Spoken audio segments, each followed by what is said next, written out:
everyone else leave finishing touches to the absolute last second.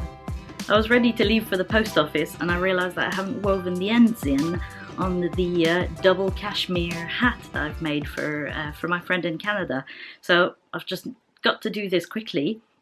Then I'll take advantage of the absolutely gorgeous sunshine and go post this, go repost my parcel for the Valentine's Day podcaster swap. I was getting worried that my swappie hadn't received her parcel, and all of a sudden it turned up at my own door. Through some miscommunication, we'd forgotten to put the zip code, so it made its way to Houston, and then it came all the way back here. So now I'm repackaging it, and it's going to make its way to Texas a second time. March is a time where I used to go to Texas pretty much every year for a conference called South by Southwest. So I'll be kind of sending a little bit of me with that parcel and thinking about mid-March and sitting on the terrace in Austin, enjoying the sunshine, and of course going to the conference slightly, but hanging out with loads of lovely people. But I have to say, springtime's been absolutely gorgeous here so far. I know Scotland's had some snow, certainly my family in Canada's had an awful lot of snow, but here, it's been pretty nice.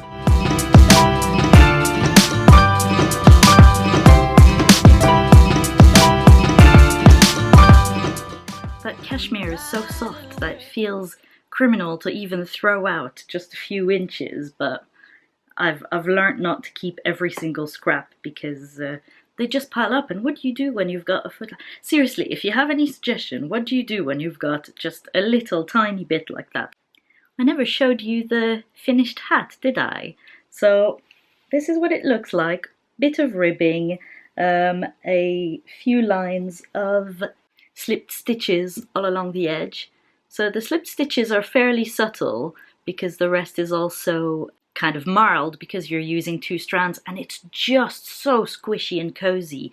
I think any DK weight would be perfect, but as double cashmere it's just so soft. So now's the time to package it and to say goodbye to it. Never thought about that, but it's really hard to take pictures of the top of your own head. So I think I've taken a few pictures just for posterity and for adding to my Ravelry projects. I'll definitely make another one that I'll keep for myself. Ooh, looking good now. Right, time to grab everything and head to the post office. Yeah, I really need to get out of the habit of cutting tape with my teeth. My whole mouth tastes like gluey, tapey stuff now. Not nice. Alright, all the parcels are ready. Both parcels, got my wallet. You're coming with me. Let's do this. You could not ask for a nicer day. It's so lovely. It's incredibly warm. Still need to wear my hoodie, but it's just a lovely day to be out, especially after a week of being indoors the whole time.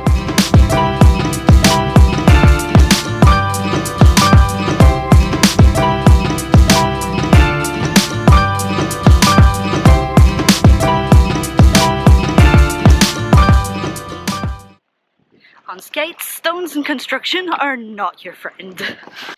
How to win all of the weirdo points. Be on your skates, have a camera, be talking to yourself.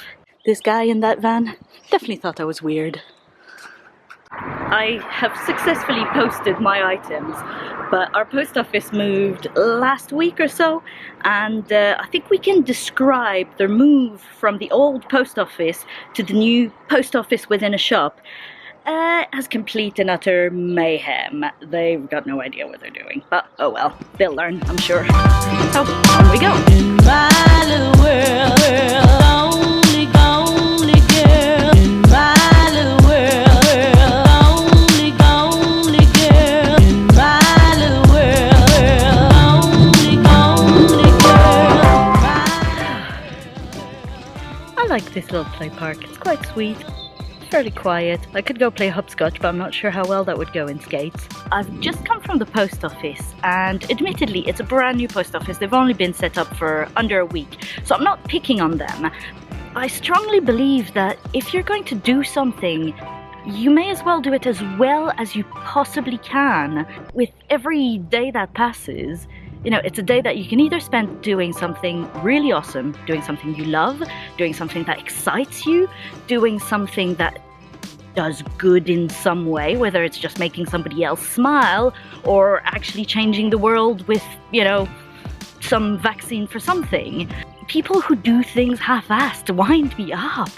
You need to have some level of passion for what you're doing. Admittedly, not every day of your working job is necessarily going to be exciting, but if you really hate it, why aren't you looking for something new? There's enough in the world that we've got to all be able to find something that at least excites us a little tiny bit.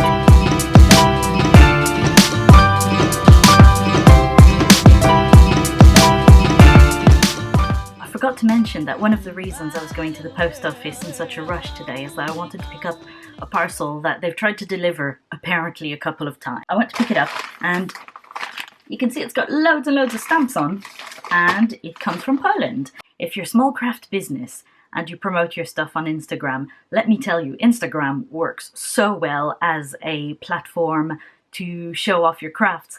I saw somebody else had bought one of these and I loved it so much that within 30 seconds of seeing it, I had ordered the last 2 items on her shop. And she's in Poland. Her name is Alicja. They are... Oh, let's have a look. Little labels fell over. They are... Oh my god, they're gorgeous! They are little hand-woven pouches with a contrast interior. So that one's blue and this one is...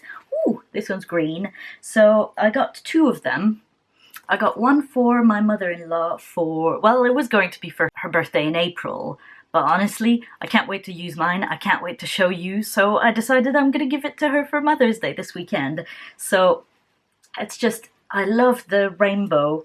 It's absolutely gorgeous. And it's just... It feels such wonderful quality.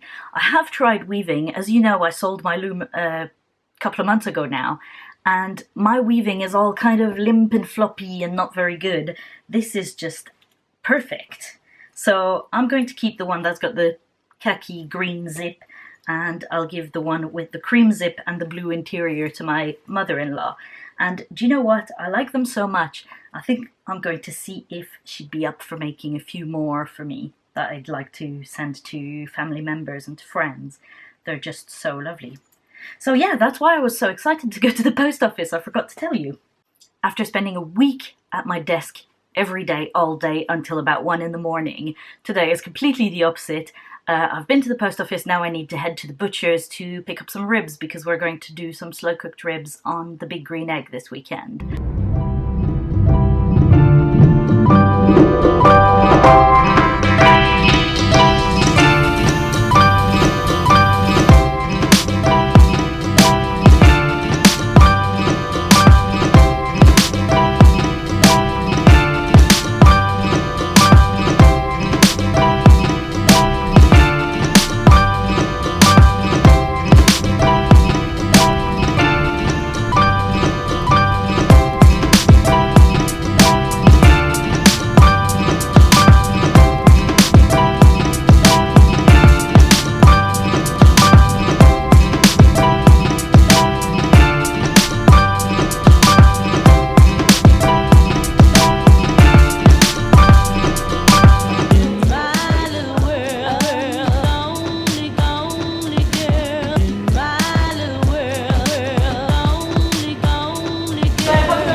Hello again. That was 10 days ago. That's the last bit I filmed, and it's just been a wonderful but very busy time with work since. As I mentioned, we were doing the version 3 announcement of our software, and it was just busy and buzzing and exciting, but very much taking up all of my time. So now I have managed to catch my breath so I can come back. And also I wanted to publish something before going to Edinburgh Yarn Festival to just fill you in on the details. In the last episode, I announced the Random Acts of Kindness campaign, which was for my 2,000 subscribers giveaway. And this is a reminder that it's not too late to participate. You've got until the 20th of March, and then I'll pick out the winners after I get back from Edinburgh. I've really enjoyed reading through the random acts of kindness that you've posted so far. In fact, I just wanted to share just a few. I keep having visions of neighbours taking out their neighbours' bins, people baking fresh cookies for their loved ones, helping new people learn to knit, and some have just been so lovely. Monday morning muffins for my fellow teachers from Jane. Shirley helped somebody load their groceries into the trunk of their car, an elderly man who needed some help. Lots of people buying suspended coffees, which is where you buy a coffee but you also leave some money for the next people to have their coffees for free, which is kind of that paying forward idea. People giving away coupons for all sorts of stuff, lots of raising money for various illnesses, which I think is just wonderful. In fact, if you are knitting any kind of chemo hats for friends, for families, or just for charity, do get in touch. I mentioned that I wanted to turn the hat that I made for a friend who's going through cancer treatment into a paid pattern on Ravelry where I would give away the profits to charity. If you're knitting for a friend who's going through chemotherapy as well, once the pattern's up, drop me a line. I'll be happy to give it to you for free, because I think we're just making their lives just that little bit more comfortable. So moving on, you've still got a few days to take part in the Random Acts of Kindness, so long as you do it before the 20th of March and you leave your comment on episode 19. So leave your comment about your Random Act of Kindness on the previous episode. I'll link it in the description. If you're not familiar with leaving comments on YouTube, first you need to be logged in. If you're doing it from a desktop computer, it's fairly obvious. It's right below the video. If you're doing it on an iPad or an iPhone, you either need to scroll down below the video, or you need to look at the related videos that are in your sidebar and scroll all the way to the bottom of that. YouTube have made it that little bit harder to leave a comment, but you should be able to find it. So let's go have a look at some stash enhancements. I realised that I've promised you a video about my IKEA shelves and reorganising them, which I haven't finished, as you know, busy.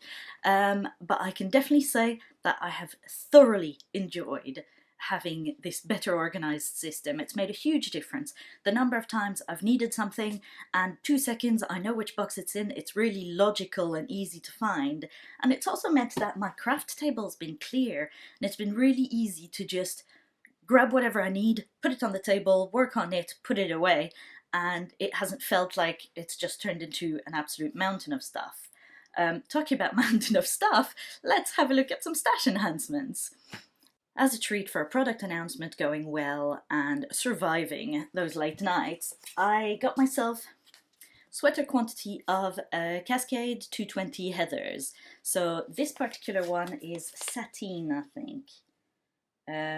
Oh, it doesn't give the colorway, it just gives a number on here. So I got a sweater quantity of this to make the white pine sweater. I really fancied casting it on, and in my most irresponsible way, I just put all my other works in progress aside. The other projects were things like lace weight. I wanted to start an Echo Beach in lace weight, which is this beautiful fine stole, so long rectangle with a lot of dropped stitches. And the issue with dropped stitches is that you really have to get them perfect, because otherwise they just won't drop if you've made a mistake. So I thought I just didn't have the brain power at that particular time to be working on that. So a nice Aran weight, straightforward sweater project was a good idea. And let me tell you, I worked on it quite a bit. So works in progress. We're mixing everything together today. I in my insanity, decided that I would try to finish it in time for the Edinburgh Yarn Festival. So for some context, I started it last weekend.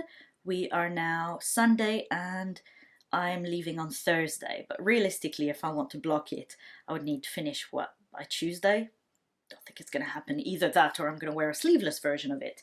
But here is where I am at. Not bad for a week. So it's a really interesting construction. It's really pleasant to work on. It's already covered in cat hair. I'm really looking forward to wearing it. I've tried it on a couple of times for size and it looks like it's going to be a good fit, even though it's got no shaping whatsoever. So it's kind of, you make it boxy, but because of those side corner rows of garter stitch, it kind of gives it a little bit of shaping. So I'm going to carry on working on it later today and we'll just see how it goes. I can't imagine I'm going to manage to finish it before I go away, but I'll have a go. So that's been my only work in progress this week, and even that's just miraculous that I managed to get anything done. In terms of other stash enhancements, you may see them in the background. I got some Skein Queen. This one is Desire in Atlantis colorway, and I got 3 skeins. I'm not quite sure what I'm going to make with this, but Desire is perfect for making baby things. It's superwash, it's DK weight, so it works relatively quickly without being too chunky on a tiny little baby, and there may be some people who've told me that they're having babies. So. And this is, I've been lusting after this one for ages. It's a new base, again another Skein Queen one, called Crush, and it's DK weight, and it's perfect for socks, especially I think I'm going to make some man socks for Andrea out of this. Again, nice and speckly, pretty straightforward and quick to work on. So this colorway is Hunky Dory, 75% superwash merino, 25% nylon, so it makes perfect socks. And by having 2 skeins, it makes it nice and easy to start the 2 socks at a time without worrying about whether I've got enough or not. It's going to be definitely sufficient. In terms of non-yarn stash enhancement, I just wanted to share this. I know that Lush, the kind of bath products shop, is very dividing. Some people adore the shop, some people despise the shop. Part of it is because it's just an assault on the senses. It smells so strong in the shop, and I find that usually in the shop you can't really gauge what something smells like because everything smells of everything. But I knew I was looking for a hand cream that would help take care of my winter alligator skin on my hands, and this one is Handy Gurugu, and it's been great. It's made a big difference. Last week I was feeling like my skin was actually cracking from dryness, so that's been just brilliant. I try and always carry a hand cream. The other thing I've seen before, which I really like, is, in fact, I think I've got it, yeah, I've got it here, is by Lavishay, and I've had this one for a long time, but it comes in the form of a little puck, a little lotion bar, and as you rub it between your hands it kind of melts a little bit, and it's really moisturizing, it's really soft, and I find that when winter comes around and your skin gets really dry, this or this, they're my 2 favorite solutions to that problem. And I like the fact that they're quite portable. This is something I don't mind putting in my handbag, and I don't need to worry about, you know, a little tube of moisturizer going and exploding in my handbag. I seem to have bad luck with those antibacterial little gels. They just always seem to come undone in my handbag, and then my whole handbag gets sanitized. But it's not a good idea. So if you want to amuse yourself over the next few days, follow me on Instagram, because I'll be posting updates of trying to finish this top. And I'll no doubt lose my mind over it, and then when Wednesday comes around I'll just accept that there's no way it's going to happen. I also need to figure out a new travel project, because this is not a suitable travel project. I need to figure out one ball one colour shawl that's not too complicated and that can just be kind of carried around with me and pulled out when I go to various bits of Edinburgh Yarn Festival. So if you've got some suggestions, do leave a comment, and I would love to hear what's your latest love in terms of simple one skein shawls. Now, before I finish, if you're going to Edinburgh, here's an idea of where you can find me. On Thursday night, it's the knit night at a location called Aqua, I think. The knit night runs from about 6ish to about 10 p.m. and I'm hoping to be there. That's on Thursday night. Then on Friday and on Saturday, there are podcaster meetups from 12:30 to 2 o'clock in the afternoon on both Friday and Saturday. There are some other lovely podcasters I can't wait to meet. It should be really good fun. Louise from Knit British, who's been organising the Podcasters Lounge and has taken care of kind of shepherding us through the process of discovering what Edinburgh's going to be like, will be there. I know that Nathan, the Sockmatician, should be there. Jolie of Jolie Creates, and there should be lots of lovely people there who I'm looking forward to meeting. The events, as I said, will be running from 12:30 to 2 p.m. and I'm fairly certain that the Podcaster Lounge, which is sponsored by Blacker Yarns, is going to be identified on the map. So come say hi. Have a look on Twitter. I'll post some photos and I'll post some updates of where I am. And of course I'll post some pictures on Instagram. So I can't wait to meet as many of you as possible. I know we've got some people coming from all the way in the US who are coming to Edinburgh. My mum and my aunt are coming from Ottawa in Canada to attend. So I think we're going to have a really lovely time and I hope to see you there. And if I don't see you there, I'll see you here next week for the end of the Random Acts of Kindness campaign, and we'll take a look at some of the truly, truly amazing finished objects that some of you have submitted to the Battle Against Boring. So have a great week, and I'll see you next week. Bye bye!